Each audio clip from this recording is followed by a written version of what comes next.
All right, you're welcome to the press review. Right now, we've been joined by a gentleman in the studio, Okabwe, who is going to be our guest for the press review this morning. You're welcome, Dominic, to Good Morning Anambra Show. Yes, good morning. It's my pleasure. And thank you for having me. All right, lest we forget, I don't know whether you have picked your permanent voter's card. Remember, INEC extended the collection of PVC. So wherever you are watching us from, you still have the opportunity to go out there and pick your permanent voter's card. Election is next week, Saturday, 8 November. All right, let's begin with taking a look at some stories that are trending on ABS website. Yeah. Let's begin with the news making rounds on ABS website. And the first story we have for you this morning is Anambra Goba. Soludo asks Ndi Anambra to participate actively.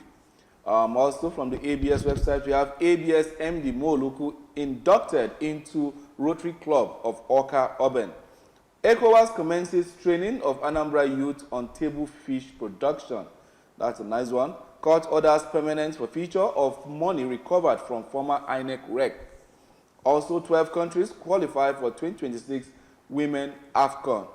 IGP Egbetokun debunks allegation of irregularities in police promotion exercises.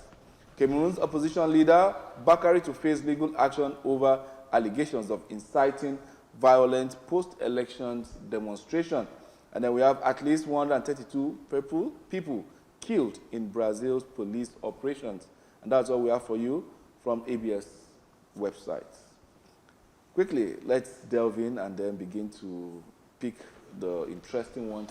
Yes, let's begin with the first story, which is Exactly. We have interest something. You want to say something? You see, because of the need for us to make a very fantastic choice, I want to talk about the call by Mr. Governor on the people for them to come out, en masse to make their choice, regarding Anambra 2025 governorship election, which has been slated for 8th of November 2025. Yes, that call is very important because most times people shy away with what should be their civic responsibility.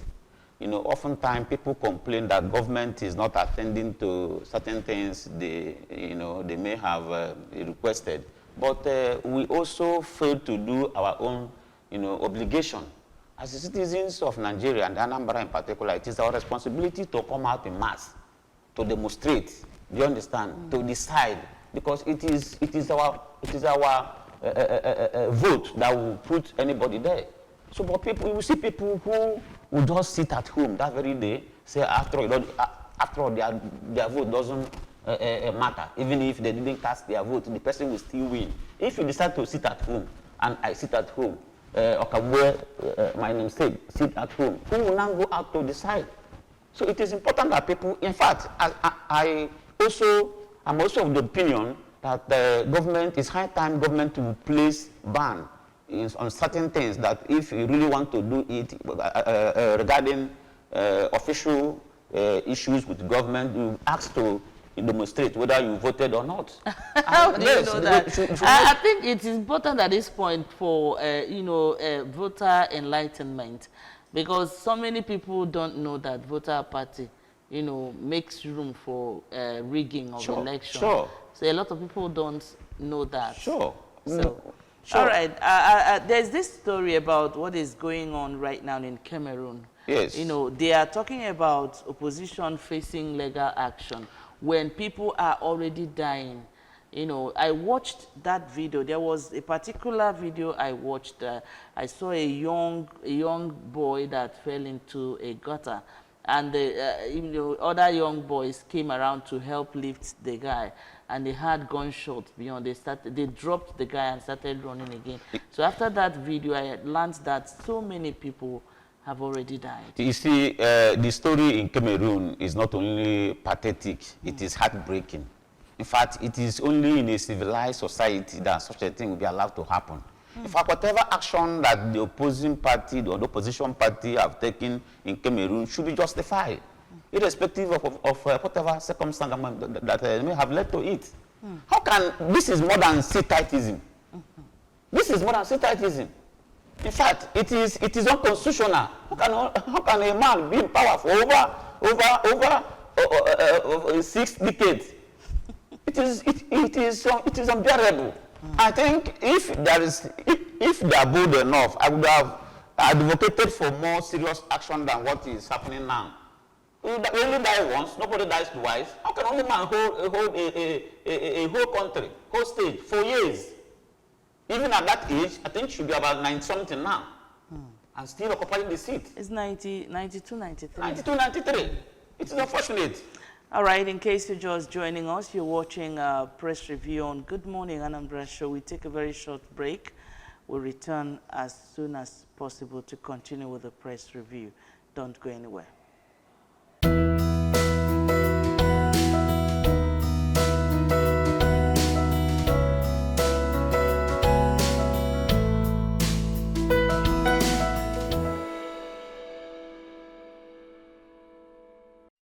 Glad to have you join us back, and we've been joined this morning by another guest on Good Morning Anambra, the press review segment this morning.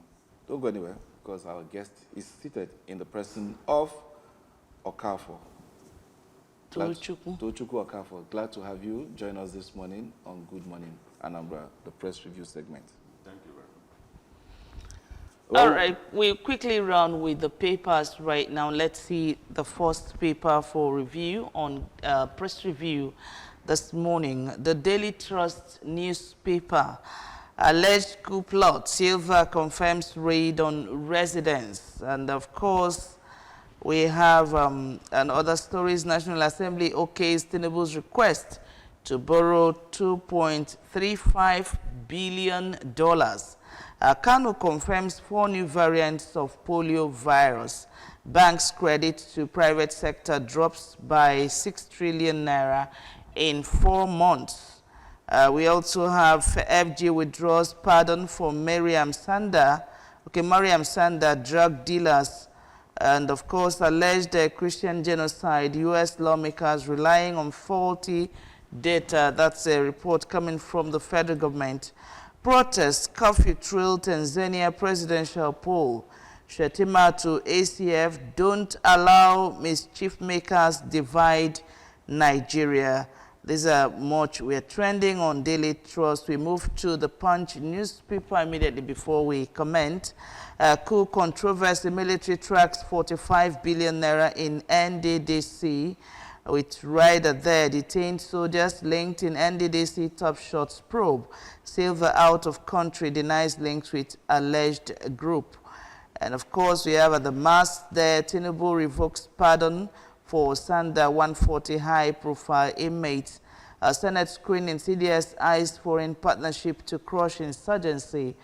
And of course, we have pictures of the newly appointed service chiefs. That's a congratulatory message there coming from Tanita Security Services Nigeria Limited. Okay, that's the much we're trending. Now, let's see some stories, trending in both papers.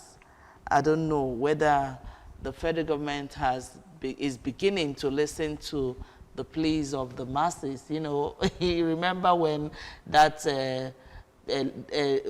pardon came up, and people started shouting, a lot of things, and now they are telling us they rescinded their decision by, not allowing those people to go. So I don't know whether we're going to do a check to find out whether that truly happened in Nigeria.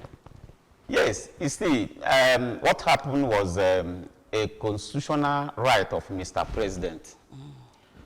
Especially when you look at section 175, subsection 1 and 2 of the 1999 Constitution of the Federal Republic of Nigeria as amended. That was actually where he drives the right. But the big question remains, these names have been shortlisted before now, and it was okayed by Mr. President after his meeting with the Council of State. It was expected that before he came up with that decision, he may have critically and constructively looked at these names. The names. Because what happened now gave us an indication that maybe Mr. President is no longer in charge of his government. Because you cannot, after saying yes, after a few months, he said no, he didn't say again. It means that somebody may have tampered with his administrative responsibility. Because he okayed those names after going through some scrutinies. I believe these names didn't come up a day and the next day it was signed. So how come you suddenly and instantly retrieve what you have done because of pressure? If Mr. President bows to pressure, why can't he bow to pressure when Nigerians complained of the subsidy removal, the way it was removed? Because I know that a lot of agitation came from all quarters. But he failed to listen to people. So why is he now interested in listening to the people over this pardon? Yes, he has the right, but you are losing the right. It is out of the immunity of Mr. President. But it should be used judiciously and in line with the law. So he should be bold enough to stand by his decision if he is actually in charge. All right, let's see what the story on the Daily Trust is telling us this morning, talking about National Assembly okaying Tinubu's request to borrow another $2.35 billion. Tochukwu, like they will say in pidgin English parlance, make these people in all this borrowing, make them follow borrow sense join. Because it seems that is the only part that is missing in all of this borrowing.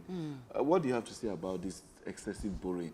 At some point, about 2 months, 3 months ago, we saw it on the pages of papers that the economy is doing well and that we have no reason to borrow again. But the country has gone borrowing, I think, again. 2 or 3 times before now. If the economy is doing well, why are we borrowing? And the issue here is that, was it not the other day, one of the aides to the president, he was kind of debating with somebody on social media whether Nigeria has exceeded the threshold of borrowing. You know, a country has a specific debt, a threshold that you are not going to exceed, you are not supposed to exceed. Nigeria will have 0.6% to exceed that limit of borrowing capacity. And why are we borrowing? Initially, when the government came into power, we were told that the reason why subsidy should be removed is because we need to have more money to spend, and we need to have more money to trickle down to the economy and all that. And these are the promises that we are giving. And then subsidy was removed, and then more money came actually, because we check our FAC allocation before the pre-subsidy removal, and then currently, I found out that we are having times 3, both state government, both federal government. But where is the money going? Then why are we still borrowing? And let me also tell you that the money that has been borrowed, was it being accountable? Which project? You know, when you borrow, and say you are borrowing. As a businessman. Yes, you have a project. And then when you are borrowing. Where the money will go in. Yes, and when you are borrowing, your family should see the effect of that money that you are borrowing, because you are borrowing it somewhere. And we are the family. We are the family. And do you see, have we improved economically? The life of Nigerians, have we improved anything? Can't you see the way Nigerians are suffering? The vital sectors of the economy, government supposed to be financing, is out of government hands. Most places, most things are being privatized. Electricity, whatever. Look at even our petroleum and whatever, all these natural gas. It's now in the PIB bill enforces. I mean, what do they call it? It's out of government hand. Let me tell you, most countries, Canada, USA, there are some key sectors of the economy that don't allow you to go to private sectors. There are some key sectors of the economy that don't allow you to move out of private sectors, because private people will be merciful. Just like we have CBN that takes care of controls. Or make the price high. Yes, they will make the price high. And that's why the other day we were talking about that increase in that price. The government was saying that they will set up committee, they will set up a regulatory committee that will go around. You cannot control gas price because it's no longer in your hand. People go to source for those products, and when they come and you want to regulate the price on them, it's not possible. So they will sell at their own price to make money. Those key areas, US, even UK, they still control their gas prices. But in Nigeria, we borrow money. After that, within some months, we borrow again. What is the effect of those borrowing? does it trickle down to the economy? Do we have SMEs? Do we have electricity? Don't say that you are having electricity maybe in your area now, but so government should own up to their properties so that they can actually control it. You know, remember the other time they said they want to control the prices of house rent. I wonder how they want to do that when they don't have houses of their own. That is.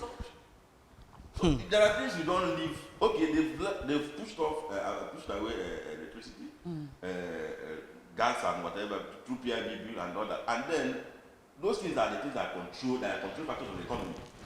They are the factors that drive inflation and all that. And when it's no longer in your hands, private sectors will determine the prices, and then inflation will continue to exist. And then you keep borrowing, and when you borrow, you spend. When you borrow, you embezzle, and then you don't even. You borrow and then build White Elephant project and build coastal highway that people cannot even travel from here to Benin, to Lagos. Most of the federal roads are dilapidated, and then you are borrowing what are you borrowing for to do with? So it's not bad to borrow anyway, that's what they say, but we have borrowed. Do you know that the money that this government has borrowed has surpassed what Buhari borrowed in 8 years? We have not even got 4 years of our administration. All right, let's move on now to the other papers and see stories trending there. Next paper for review this morning is the Guardian newspaper, and we have it as the banner headline: Federal government backtracks on pardons as Nigerians question due process. And then we have their service chiefs unveil ambitious plans at Senate confirmation. Opaque oil incentives may cost Nigeria 6 trillion naira yearly. Nayeti, Sislak, 1. Reps approve Tinubu's 2.34 billion loan, empower EFCC to seize assets without conviction. And that's it on the Guardian. Quickly, let's see what the Vanguard has for us this morning. And at the mast of the Vanguard, we have power supply. Nigeria Cement signed phase 1 power deal, 7,000 megawatts to grid. And then we have how to fix Nigeria's security challenges, service chiefs. This is going to be something really interesting. Tinubu excludes convicts of kidnapping, drugs, firearms offenses from clemency list. Wow, that's good. And then we have here Anambra Showdown 2025. Why we are backing Soludo's re-election. That's coming from Onitsha residents. And then we still have the Tanita Security Services Nigeria Limited. Congratulatory message to the new service chiefs. Quickly, before the change of this, the service chiefs, there were this purported coup plot and the rest of it all. And now we are having a new service chief, and they are telling us that they now have the master plan on how to fix Nigeria's security challenges. But when they were still in service, but not the head of their service, what is it called, military armed case, they didn't have it. But now that they've been made the head, they now have the solution. What's your take on that, Dominic? Yes, you know, when you are not in charge, you are not in charge. A deputy is always a deputy. So a deputy cannot suggest. It can suggest, but it is only if your suggestion is hacking to. Sometimes you suggest and they will say it's not important. They will just take it away. It is only when you're in charge that you can now take a decision and implement it. But let me take you on what happened yesterday. You know, after the screening by the Senate, they were allowed to express how they intend to take up the job. And I love their enthusiasm. I love their passion. I love their motivation. In fact, one of the things they said that actually prompted my attention was that they said they're going to bring a paradigm shift in the security architecture of the country. But you know Nigeria, one thing is saying something. Yes. Another thing is implementation. And that is why they have to be serious, because they knew that the people who were there before they came in will change because of their inability to handle certain situations. And you know, Tinubu is very serious about the security of this nation, because no president will allow his name to be dragged to the mall. So what he did now was that he shot them to deliver. And there are three things they said. One, they said there is a need to prioritize the welfare of the force. He mentioned increment in their welfare. He said for a soldier to be bold enough to go to the forefront, he must be there must be peace at home. You know, when we are going into the forest to chase these people, at least your family should be well taken care of now. I have so many friends who are soldiers. I know that their situation is very precarious. And it's one of the things he said, that the Nigerian government should provide for the welfare of the officers so that they will live with the motivation that their home is at peace. He also made another request that Nigeria should be able to produce arms locally to fight this insurgents. That every time we depend on the West to import arms and ammunition, it is not right. We have the capacity to produce. All we need to do is to invest money. There is other things he talked about. He talked about intelligence gathering. No nation can deliver their security situation without intelligence. He said there is need for them to invest on intelligence gathering, which is very core. I think our problem is not the money. Our problem is having the strong mind to face, the situation. Challenges. And I think he didn't talk about the corruption level, because part of all these things that we are still talking about, the NIN, yes, the network providers can give you access to the location, and then all this ransom that is being paid. These monies enter bank, they move from one bank to the other. How come with the intelligence and everything that they are available to them, they've not been able to bring down banditry, kidnapping to the barest minimum? This is where the issue of partnership comes in. He talked about partnership and collaboration. To partner with these network providers, to partner with other countries like Niger Republic and Ghana, all these are neighboring countries. Because that is another area where the intelligence gathering is very important.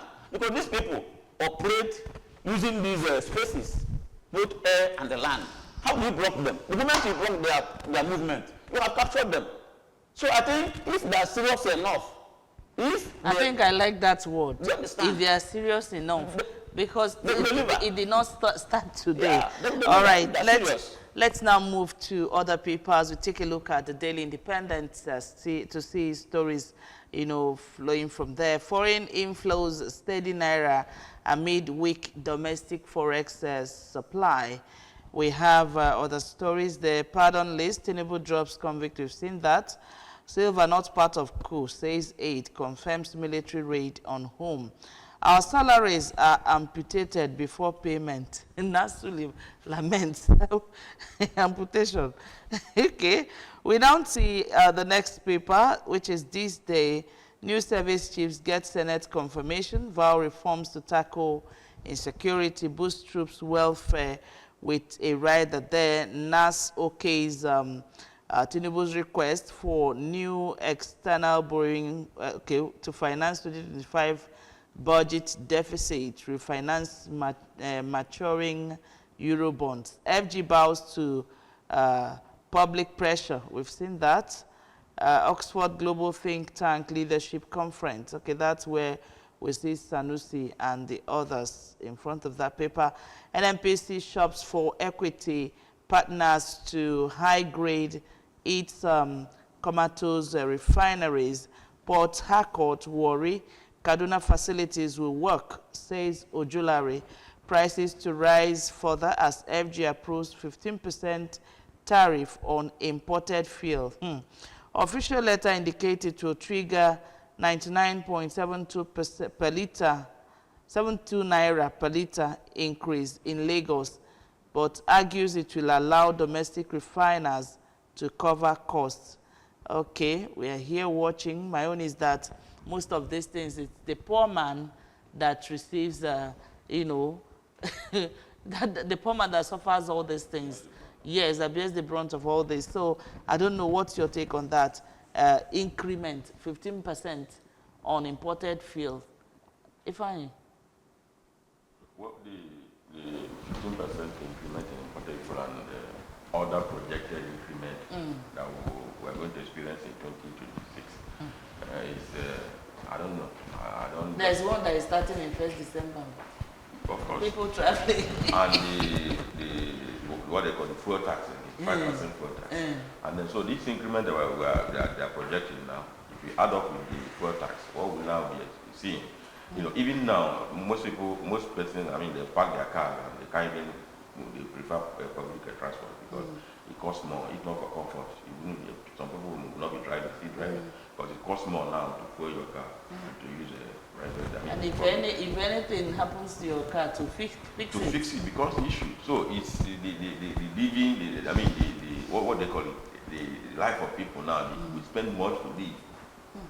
Salaries are being spent on food, and it's not even enough. It's not even enough.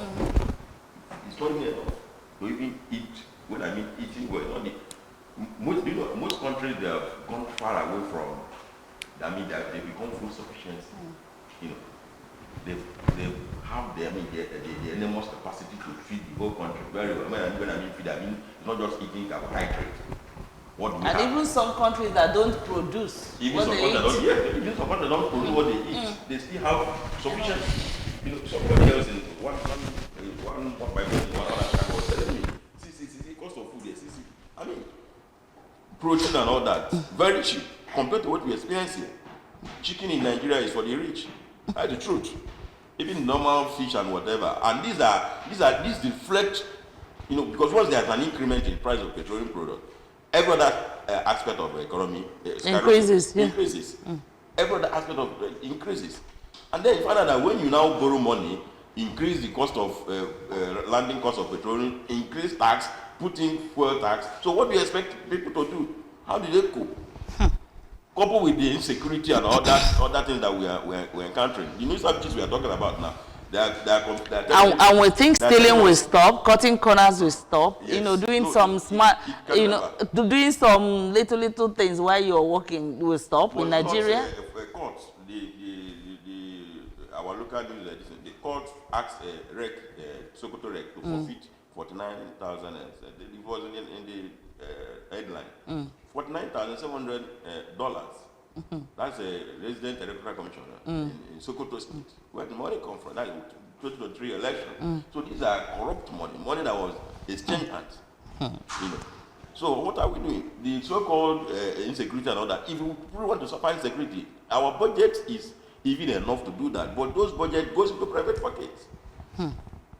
Do you see the effect? Do you see the KB State, what do they call it? The FIFA gave money to some countries after to put up a stadium. This is what Nigeria did. We talked about that, $25 million. Yes. This goes on to all the facets of the economy. Every area, people are trying to muscle out money, spend. Even the defense budget, was it be accounted for? All right, Okabo, now let's look at the refinery they are talking about. This is not the first time they're telling us that Warri refinery, Kaduna refinery will begin work. Is it not important that they fix these refineries before talking of imposing another tax on top of fuel imported into the country? Well, according to Achebe, in one of his books, he said the problem with Nigeria is fairly unspoiled that of leadership.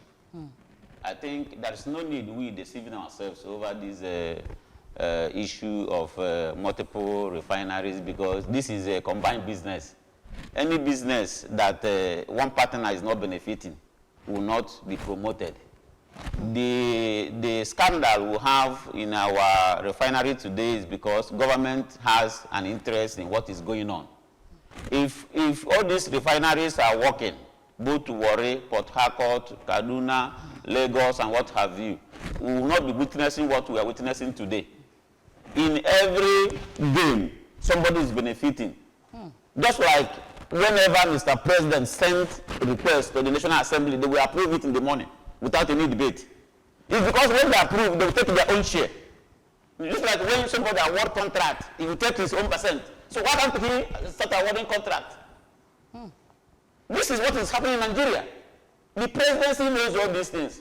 My own word is that it is the people who suffers all these things. But they said when two elephants fight, the grass suffers. Who has the grass in this aspect? The people, the common masses. They have enough wealth to travel abroad, do whatever they want to do. But the common masses are traveling, are suffering. I watched when we're talking about tax. I read last week or last 2 weeks that by January next year, they'll be imposing tax on sex workers and the internet fraudsters, including all these illegal business. Are they encouraging that? that? So why are you taking tax from illegal business? You are encouraging them to prevail. It's unfortunate. We are in a mess in Nigeria. A lot of things are happening in a very negative perspective, and it has to be corrected. I'm not happy that the National Assembly is not living up to the expectation, because these are the part of their job. Oversight is very necessary, but the concept of oversight has not only dilapidated, it has become antiquated, and everything is scattered.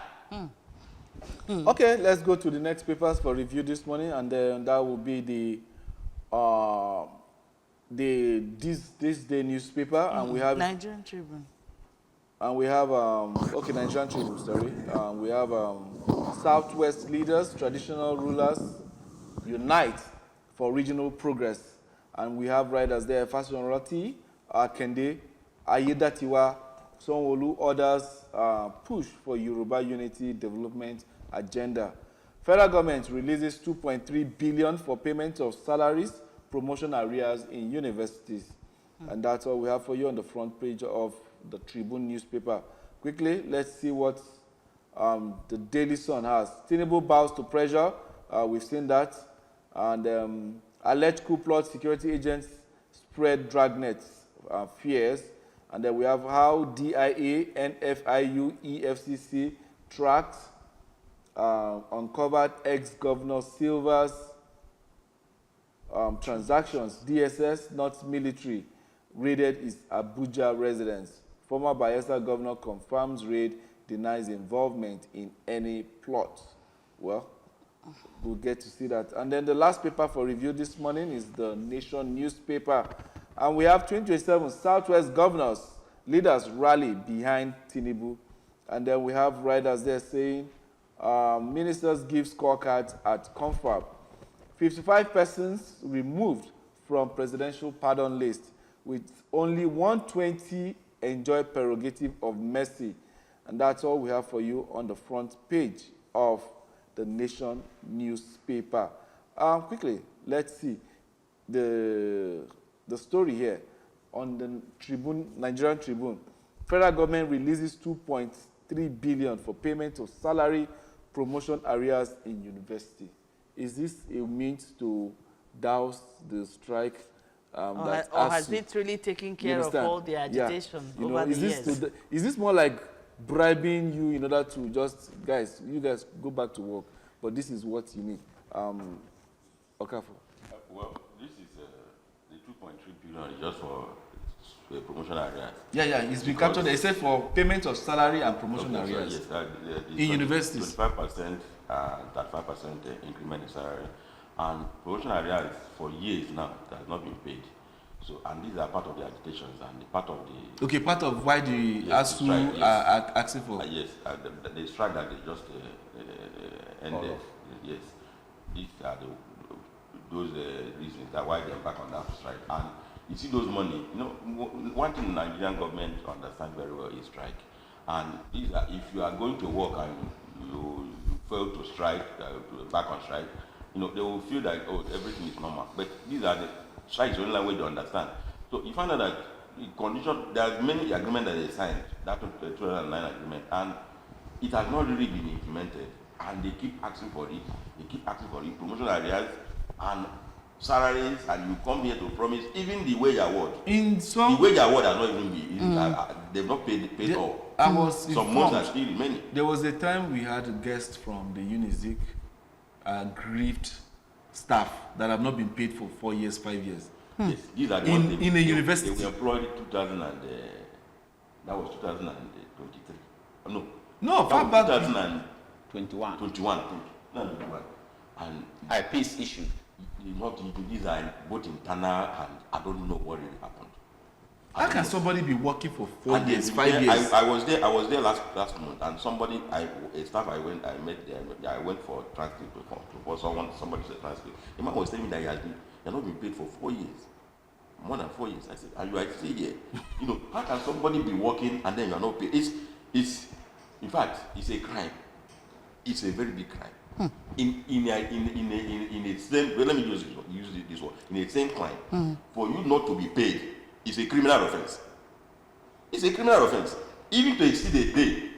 But I mean, if you are supposed to pay today and you are paid tomorrow, even the Bible says a worker deserves a wage. Because when you are working and you are not paid, in fact, a friend of mine submitted a visa, application for a visa, and then when they were checking the account statement, they now find inconsistency in the salary. They said, what happened? That see, we saw your salary here, so we could not see it here, The man said, it's because we are not paid those months. The salary delayed. I said, what? Does that happen? You know, they found out that they were so surprised. They were asking, does this actually happen? He said, yes, it does happen in Nigeria. Instead, in most countries abroad, they pay some on Thursday, Friday, and it must be paid that day.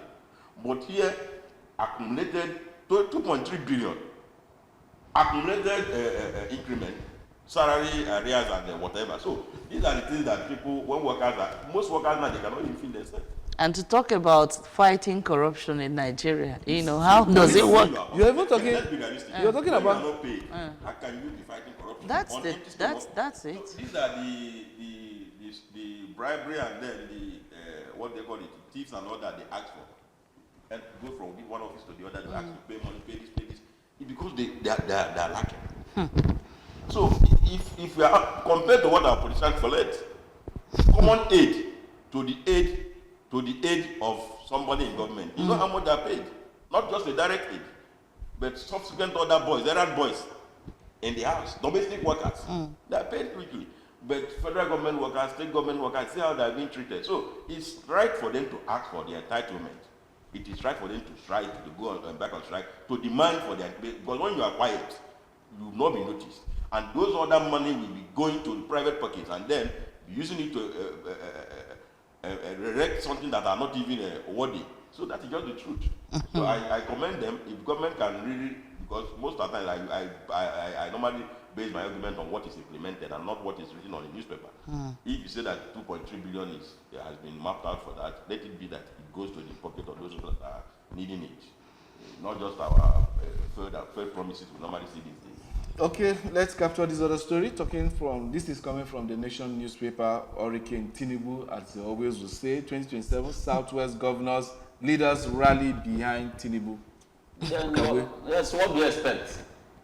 It is expected. Yesterday we were having Plateau, Nasarawa, and one other state. It is expected because when your brother is on the throne, you have no option than to support him. But the way our leaders are going, you know, people are hungry. There are pressing issues around. But they started talking about 2027 since last year. It is also in line. Let me justify it. Let me take you back to 2015. That was when APC was formed in 2013. That is a combination of both some part of APDA, ACN, NMPC, AD. CPC, AD. They formed this coalition in 2013, projecting election in 2015. So they have about 2 years before the election. A good plan and plans ahead. What I think we are missing is that while you are forming this coalition and talking about, yes, we concentrate on that leadership, because once election took place, the next thing is providing leadership.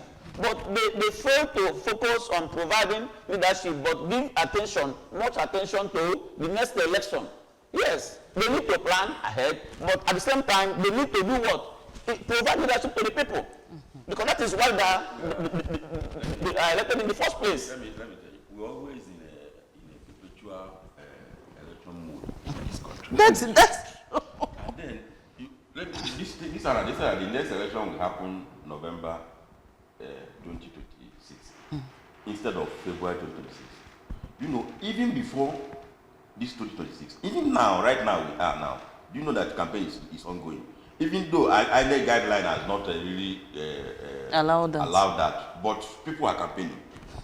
All right, we can actually go on and on with issues around Nigeria, but that's the much time could allow us take on the press review for this morning. In case you have joined us, you can go online to look at details of some of the stories raised here for more information about what is happening around you. And would like to thank the gentlemen in the studio, Dominic Okabwe and Tochukwu Okafor. Thank you so much, gentlemen, for coming. Thank you. It's my pleasure, too. All right. And that's it on the press review. We have more coming up on Good Morning Anambra. Do stay.